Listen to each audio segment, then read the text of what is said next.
Aunty ಧನು ready ಆದ್ನಾ? ಸ್ನಾನಕ್ಕೆ ಹೋಗವನೇ ಕಣಪ್ಪ, 5 ನಿಮಿಷ ಬರ್ತಾನೆ ಕೂತ್ಕೊಳ್ಳಪ್ಪ. ಯಾಕಂಟಿ ನಿಮ್ಗೆ ಹುಷಾರಿಲ್ವಾ? ಯಾಕೋ 2 ತಿಂಗಳಿಂದ ಮೈಕೈ ಎಲ್ಲ ತುಂಬಾ ನೋವ್ತೈತೆ ಕಣಪ್ಪ.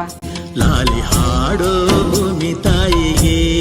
ಓಹ್ ಮಗ ಆಲ್ರೆಡಿ ಬಂದ್ಬಿಟ್ಟಿದ್ಯಾ, ಸರಿ ನಡಿ ಓಡೋಣ. ಮಗ ಮನೆ ಕೆಲ್ಸಕ್ಕೆ ಯಾರನ್ನ ಇಟ್ಕೋಬೇಕಾರೆ ನೀವು? ನಮ್ಮ ಅಮ್ಮನೇ ಇದಾರಲ್ಲ, ಅವರೇ ಮಾಡ್ತಾ ತಗೋ ಮನೆ ಕೆಲಸ ಎಲ್ಲ. ಮಮ್ಮಂಗೆ 2-3 ತಿಂಗಳಿಂದ ಮೈಕೈ ಎಲ್ಲ ನೋವು ಅಂತೆ, ಪಾಪ ಕಷ್ಟಪಡ್ತಾ ಇದ್ರು. ನಾನು ಇವಾಗ ನೋಡಿದೆ. ಸುಮ್ಮನಿರು ಮಗ, ಮನೇಲಿ ಕೆಲಸ ಮಾಡ್ಕೊಂಡಿದ್ರೆ ಎಕ್ಸಸೈಸ್ ಎಲ್ಲ ಆಗುತ್ತೆ. ನಿಂಗೆ ಇನ್ನೊಂದು ಗೊತ್ತಾ, ನನ್ನ ಫ್ರೆಂಡ್ಸ್ ಅವ್ರ ಅಮ್ಮಂದಿರೆಲ್ಲ ಒಳ್ಳೊಳ್ಳೆ ಪೊಸಿಷನ್ ಇದ್ದಾರೆ, ಅದಕ್ಕೆ ಅವ್ರು ಮನೆ ಕೆಲಸ ಇಟ್ಕೊಂಡವ್ರೆ. ನಮ್ಮ ಮನೇಲಿ ಯಾಕೆ ಮಗ, ನಮ್ಮಮ್ಮ ಓದಿಲ್ಲ ಬರ್ದಿಲ್ಲ, ಆರಾಮ್ಸೆ ಕೆಲಸ ಮಾಡ್ಕೊಂಡಿರ್ತಾರೆ. ಸುಮ್ಮನಿರು ನೀನು. ಮಗ ನಿಮ್ಮ ತಾಯಿ ಬಗ್ಗೆ ಅಷ್ಟೊಂದು ಅಗ್ರವಾಗೆಲ್ಲ ಮಾತಾಡಬೇಡ ಮಗ. ತಾಯಿ ಬೆಲೆ ಏನು ಅಂತ ನಿಂಗೆ ಗೊತ್ತಿಲ್ಲ ಮಗ.